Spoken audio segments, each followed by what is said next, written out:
What we have been seeing is a tremendous curtail of the freedom of expression and assembly and association for the pro-Palestine movement since the Biden administration, but it has gotten worse now.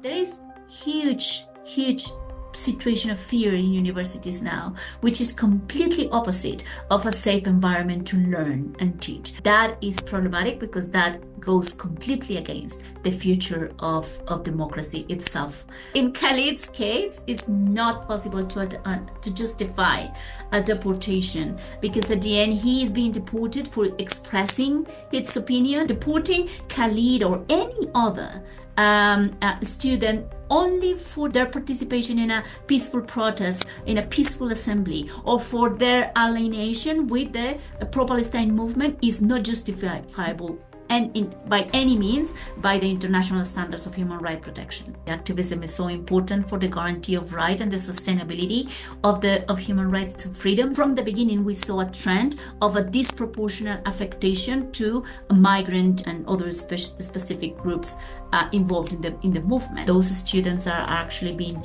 facing not only the threats of deportation, but also doxing and violence in and out campuses. In the case of Columbia, in the case of Harvard, in the case of all these very powerful universities, they actually have a role to play to stop the erosion of rights that we are seeing in the US. Universities collect information and then send it to the police or other actors to actually help them to create cases against the students. That is terrible, and that is something that they should stop doing. Let me be very clear, this is not something isolated and it's not only happening in the US. The international community need to protect all those students that are in the more vulnerable situation. I see also the international community is somehow very quiet about what is happening in the US. The idea of losing one champion that has been the US in the past is actually very problematic, but perhaps it opens a window of opportunity